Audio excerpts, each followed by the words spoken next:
শবে বরাতের রাতে একত্রিত হয়ে রাতভর ইবাদত করা ও পরদিন রোজা রাখা কতটুকু শরীয়ত সম্মত?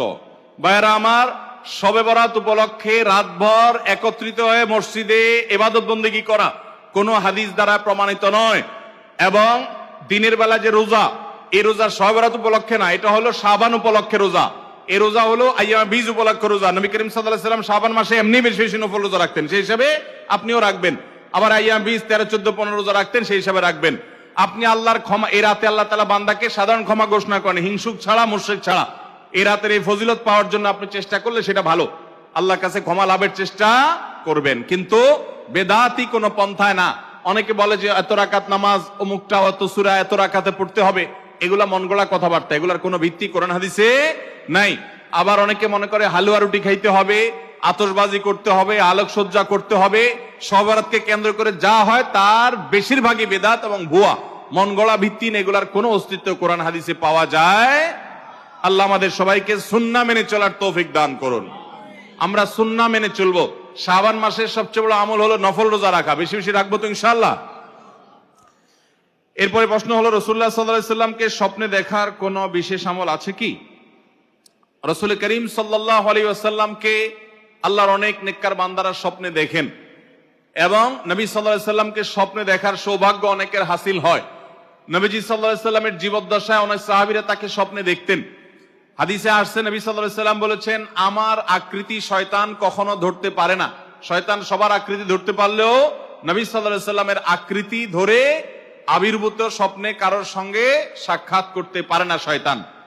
তো এই জন্য নবী করিম সাল্লাল্লাহু আলাইহি ওয়াসাল্লামকে কেউ যদি স্বপ্নে দেখে, সে সত্যিই দেখেছে।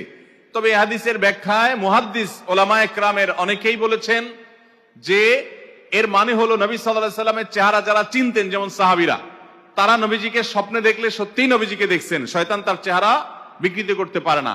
কিন্তু যারা নবী সাল্লাল্লাহু আলাইহি ওয়াসাল্লামকে দেখেন নাই, যেমন আমরা অনেক পরে দুনিয়াতে আসছি, আমরা তাকে দেখি নাই, তার চেহারা এক্সাক্ট কেমন ছিল আমরা জানি না। অতএব এই যুগের মানুষের জন্য সেটা প্রযোজ্য না। এই যুগে কেউ দেখলে সেটা নবী সাল্লাল্লাহু আলাইহি ওয়াসাল্লামের চেহারাও হতে পারে, অন্য কারো চেহারা তার কাছে নবীজি মনে হতে পারে। এটা এক শ্রেণী উলামাদের মত। আর অপর শ্রেণী উলামাদের মত হলো না, এই হাদিসটা ব্যাপকভাবে সকল যুগের জন্য প্রযোজ্য। কেউ যদি স্বপ্নে নবী করিম সাল্লাল্লাহু আলাইহি ওয়াসাল্লামকে দেখেছে, এটি স্বপ্নে তার মনে হয়, বা কেউ তাকে বলে দেয়, এক কথায় স্বপ্নে তিনি নিশ্চিত হয় যে তিনি নবী সাল্লাল্লাহু আলাইহি ওয়াসাল্লামকে দেখেছেন, তাহলে তিনি নবী করিম সাল্লাল্লাহু আলাইহি ওয়াসাল্লামকেই দেখেছেন। তো নবী সাল্লাল্লাহু আলাইহি ওয়াসাল্লামকে দেখা নিয়ে এরকম দুটি মত আছে, কিন্তু তাকে স্বপ্নে দেখার জন্য বিশেষ কোনো আমল আছে কিনা, যে এটা করলে তাকে স্বপ্নে দেখা যাবে, এই মর্মে নবী করিম সাল্লাল্লাহু আলাইহি ওয়াসাল্লাম থেকে হাদিসের আলোকে বিশেষ কোনো আমলের কথা আমরা জানি না যে এটা করলে তাকে স্বপ্নে দেখা যাবে, এরকম কথা বলা আছে। তবে অনেক উলামায়ে কেরাম, অনেক নেককার আল্লাহ ভীরু মানুষরা তাদের অভিজ্ঞতার আলোকে বলেছেন যে যদি কেউ নবী সাল্লাল্লাহু আলাইহি ওয়াসাল্লামের ভালোবাসা তার অন্তরে প্রগাঢ়ভাবে ধারণ করতে পারে, নবী সাল্লাল্লাহু আলাইহি ওয়াসাল্লামের মহব্বতকে সবকিছুর উপর অগ্রাধিকার দিতে পারে, এবং নবী করিম সাল্লাল্লাহু আলাইহি ওয়াসাল্লামকে তার সুন্নাহর মাধ্যমে অনুকরণ অনুসরণ করে, নবী করিম সাল্লাল্লাহু আলাইহি ওয়াসাল্লামের সুন্নাহগুলোকে সবসময় খুঁটি খুঁটি মেনে চলে, কোনো কাজ তার সুন্নাতের বাইরে করে না, এরকম সুন্নাতের আশিক যদি হতে পারে কেউ, সেই সাথে নবী করিম সাল্লাল্লাহু আলাইহি ওয়াসাল্লামের প্রতি দুরূদ যদি কেউ বেশি বেশি পড়ে, প্রতিদিন যত বেশি সংখ্যক সম্ভব দুরূদ পড়া মুহাব্বতের সাথে, এই কাজগুলো যদি কেউ করে, তাহলে সেক্ষেত্রে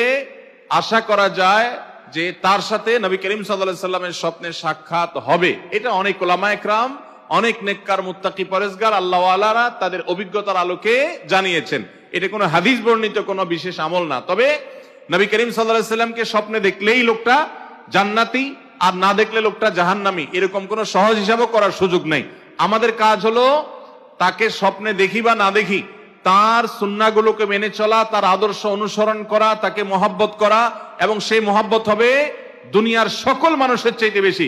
নবী সাল্লাল্লাহু আলাইহি ওয়াসাল্লাম বলেছেন, লা ইউমিনু আহাদুকুম, তোমাদের কেউ ততক্ষণ পর্যন্ত ঈমানদারই হতে পারবে না, হাত্তা কুনা হাব্বা ইলাইহি মিন ওয়ালাদিহি ওয়া ওয়ালিদিহি ওয়ান নাস আজমাইন, যতক্ষণ পর্যন্ত আমি, অর্থাৎ নবী সাল্লাল্লাহু আলাইহি ওয়াসাল্লাম নিজের কথা বলছেন, আমি তোমাদের বাবা মা, তোমাদের সন্তান সন্ততি, সকল পৃথিবীর মানুষের চাইতে আমি সবচেয়ে প্রিয় যদি তোমাদের কাছে না হই, তাহলে তোমাদের ঈমানদার হওয়ার সুযোগই নেই। এই জন্য নবী সাল্লাল্লাহু আলাইহি ওয়াসাল্লামের ভালোবাসা অন্তরের অন্তঃস্থলে আমরা গেঁথে ফেলবো ইনশাআল্লাহ। আর নবী সাল্লাল্লাহু আলাইহি ওয়াসাল্লামের ভালোবাসা যেন তৈরি হয় ভিতরে, এই জন্য তার জীবনী সম্পর্কে জানবো, সিরাতের বইগুলো পড়বো। যত বেশি তার সম্পর্কে জানবেন আপনি তার প্রতি ভক্ত, তার ভালোবাসা অন্তরে লালন করতে আপনি বাধ্য হবেন। অতএব নবীজি সম্পর্কে জানতে হবে, তার সুন্নাহকে মানতে হবে। এটা হলো মূল বিষয়। আল্লাহ আমাদের সবাইকে সেই তৌফিক দান করুন।